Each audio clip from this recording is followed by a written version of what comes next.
বেগুন ভর্তা ও পটল ভর্তা এর আগেই আমি আপনাদের বানিয়ে দেখিয়েছি, বাট আজকের ভিডিওতে আমি আপনাদের দুটো পদ্ধতিতে রসুনের ভর্তা বানিয়ে দেখাবো।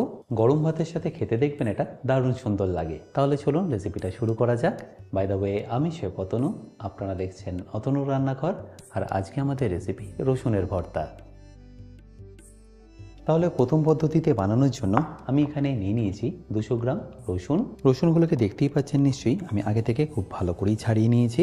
এবার এটাকে আপনাদের হালকা একটু ফ্রাই করে নিতে হবে। আর গার্লিকটাকে ফ্রাই করার জন্য আমি এখানে নিয়ে নিচ্ছি একটা কাস্ট আয়রনের প্যান বা স্কিলেট প্যান। আপনারা যদি এরকম কাস্ট আয়রনের প্যান পান তাহলে বেটার, না হলে আপনারা যে কোনো ননস্টিকের কড়াইতে বা এমনি কড়াইতে এটাকে ইজিলি করে নিতে পারবেন। আচ্ছা, এবার আমি এর মধ্যে দিয়ে দেবো অল্প একটু সর্ষের তেল।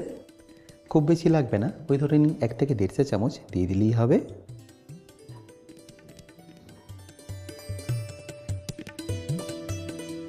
আর তেলটা যখনই হালকা একটু গরম হয়ে যাবে তখন এখানে আমি দিয়ে দেবো রসুনগুলো।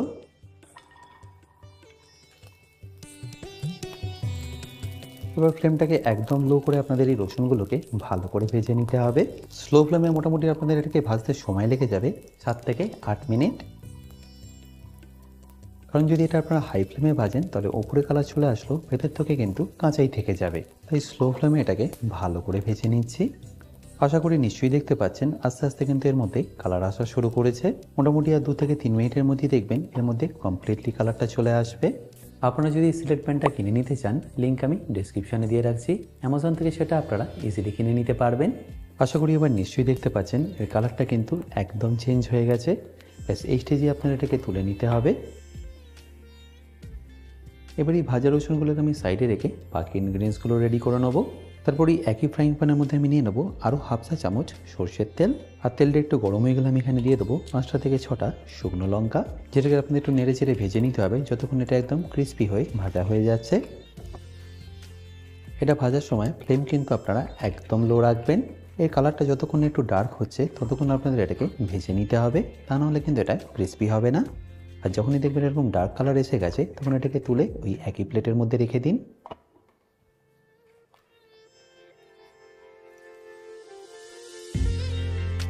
এবার ফাইনালি লাস্টবারের জন্য আমি এখানে সর্ষের তেল দিয়ে দিলাম পেঁয়াজটাকে ভেজে নেওয়ার জন্য। আর তেলটা একটু গরম হয়ে গেলে আমি তাতে দিয়ে দেবো কালো জিরে, আর তারই সাথে হাফ চা চামচ গোটা জিরেও। আর সেগুলোকে একবার ভালো করে মিশিয়ে নিয়ে দিয়ে দিন এখানে পেঁয়াজ।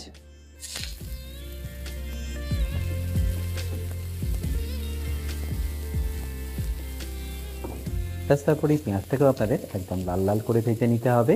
পেঁয়াজটা ভাজার সময় ফ্লেমটা আপনারা মিডিয়াম টু হাই করে দিতে পারেন, তাতে দেখবেন পেঁয়াজটা তাড়াতাড়ি ভাজা হবে। মোটামুটি পেঁয়াজটা ভাজতে আপনাদের সময় লেগে যাবে 7 থেকে 8 মিনিট মতো। দেখতেই পাচ্ছেন পেঁয়াজটা এখানে কিন্তু একদম লাল লাল হয়ে ভাজা হয়ে এসছে। ব্যাস এবার এটাকে আমি তুলে নিচ্ছি।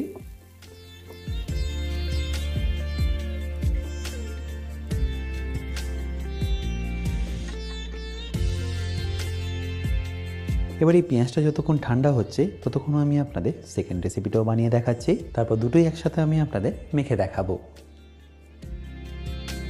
এবার দ্বিতীয় প্রসেসে রসুন ভর্তা বানানোর জন্য আমি এখানে নিয়ে নিয়েছি খোলা সমেত রসুন 200 গ্রাম, যেটাকে আমি ডাইরেক্টলি দিয়ে দেবো প্যানের মধ্যে।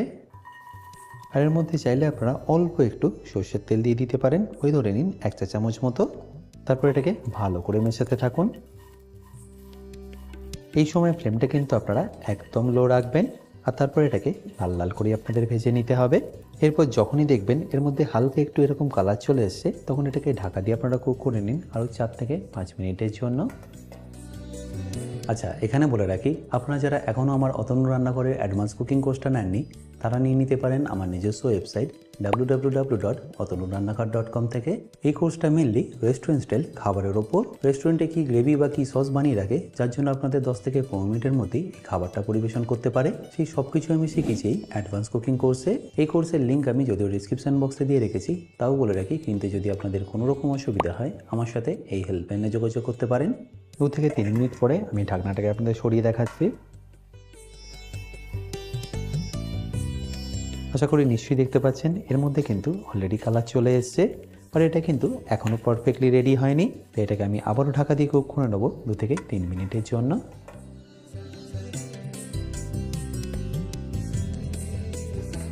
দেখুন রসুনগুলো এই স্টেজে কিন্তু এখন পারফেক্টলি রেডি, তাই আমি এখানে গ্যাসটাকে বন্ধ করে দেবো। এবার এই রসুনগুলো যতক্ষণ ঠান্ডা হচ্ছে আমি এপাশে পেঁয়াজ আর লঙ্কাটা রেডি করে নেবো। তার জন্য আবার আমি এখানে গ্যাসটাকে অন করে নিচ্ছি আর তারপর তাতে দিয়ে দিচ্ছি সর্ষের তেল। এখানে আপনাদের 2 চা চামচ সর্ষের তেল নিয়ে নিতে হবে। আর তারপর তেলটা একটু গরম হয়ে গেলে তাতে দিয়ে দিতে হবে 1 চা চামচ গোটা জিরে। আর জিরে থেকে খুব সুন্দর একটা গন্ধ বেরোলে আমি এখানে দিয়ে দেবো পেঁয়াজ, যেটাকে আপনার ফ্লেমটাকে মিডিয়াম রেখে ভালো করে একবার ভেজে নিতে হবে। বাট আগের ভর্তাটার মতো এটাকে আপনাদের লাল লাল করে ভাজতে হবে না, জাস্ট এর কাঁচা গন্ধ না যাওয়া অবধি এটাকে একবার ভালো করে ভেজে নিন। এরপর যখনই দেখবেন পেঁয়াজটা এরকম ট্রান্সলুসেন্ট হয়ে গেছে তখন এখানে দিয়ে দিন কাঁচা লঙ্কা। তারপর এটাকে পেঁয়াজের সাথে ভালো করে একবার ভেজে নিন।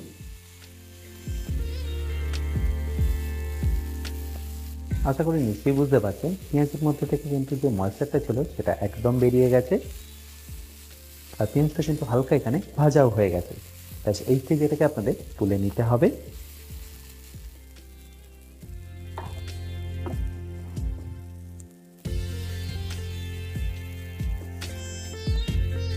আর এবার সেই পেঁয়াজটা যতক্ষণ ঠান্ডা হচ্ছে ততক্ষণ আমি এখানে রসুনটাকে ছাড়িয়ে নিচ্ছি। আর এটা ছাড়ানো দেখবেন এখন খুবই সিম্পল, জাস্ট এইভাবে খোলাটাকে খুলে নিলেই দেখবেন এটা পারফেক্টলি রেডি। এবারই একইভাবে আমি বাকিগুলো ছাড়িয়ে নেব।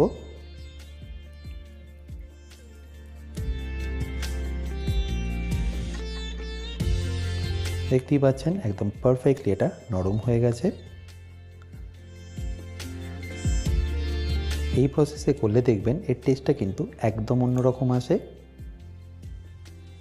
এপাশে দেখুন সবকটা রসুন কিন্তু আমি এখানে ভালো করে ছাড়িয়ে নিয়েছি। আর এপাশে দেখুন পেঁয়াজটা এতক্ষণে বেশ ভালোভাবেই ঠান্ডা হয়ে গেছে। তাই এই ভর্তাটাকে আমি আপনাদের মেখেও দেখাচ্ছি। প্রথমে আপনারা রসুনটাকে এইভাবে একটু হাতে করে ম্যাশ করে নিতে হবে। আর একটু ম্যাশ করা হয়ে গেলে এর মধ্যে দিয়ে দিতে হবে স্বাদ মতো নুন, তারই সাথে যাবে 1/2 চা চামচ বিট নুন, অল্প একটু কাঁচা পেঁয়াজ, এটা অপশনাল, আপনারা চাইলে দিতেও পারেন চাইলে নাও দিতে পারেন। এরপর যাবে হাফ লেবুর রস আর সামান্য একটু ধনেপাতা। ব্যাস এবার এটাকে ভালো করে একবার মেখে নিন। আর এই মাখার সময় আপনারা এখানে দিয়ে দেবেন অল্প একটু সর্ষের তেল। এই কাঁচা সর্ষের তেল দিলে দেখবেন এর টেস্টটা দারুণ সুন্দর আসবে।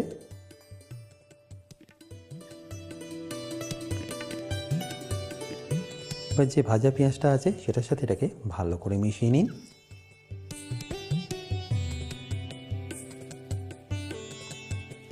তাহলে নিশ্চয়ই দেখতে পেলেন এটা বানানো কতটা সিম্পল।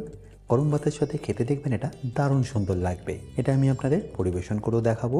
আর তার আগে আমি এখানে প্রথম ভর্তাটাও আপনাদের রেডি করে দেখাচ্ছি। এবার এই ভর্তাটা বানানোর জন্য সবার প্রথম আপনাদের লঙ্কাটাকে আগে ভালো করে ম্যাশ করে নিতে হবে। আর ম্যাশ করার জন্য এর মধ্যে দিয়ে দিতে হবে অল্প একটু নুন। তারপর এটাকে ভালো করে ম্যাশ করে নিন। দেখতেই পাচ্ছেন একদম ভালোভাবে এটা ক্রাশ হয়ে গেল। ব্যাস এবার আমি এর মধ্যে দিয়ে দেবো রসুনগুলো।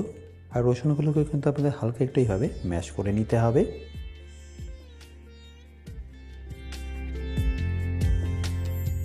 আর ভালো করে একবার রসুনটা মাখা হয়ে গেলেই আমি এটাকে লঙ্কার সাথে মিশিয়ে নেব। আর এরই সাথে দেবো অল্প একটু পেঁয়াজ, সাথে যাবে অল্প একটু কাঁচা সর্ষের তেল আর একটু চটপটা করার জন্য বিট নুন। তারপর ফাইনালি অল্প একটু লেবু রস দিয়ে এটাকে ভালো করে মেখে নিন।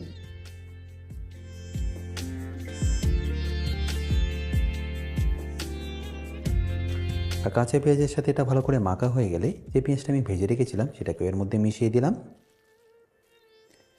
আমার কথা মতো একবার এটা বানিয়ে দেখুন, টেস্টটা দেখবেন কিন্তু অসাধারণ আসে। আশা করি দেখে নিশ্চয়ই বুঝতে পারছেন এটা কতটা লোভনীয় লাগছে দেখতে। ব্যাস এবার এটাকেও আমি আপনাদের সার্ভ করে দেখাবো। আশা করি সহজ দুটো রসুন ভর্তার রেসিপি আপনাদের নিশ্চয়ই ভালো লেগেছে। আর যদি ভালো লেগে থাকে অতি অবশ্যই কিন্তু আমাকে কমেন্টে জানাতে ভুলবেন না।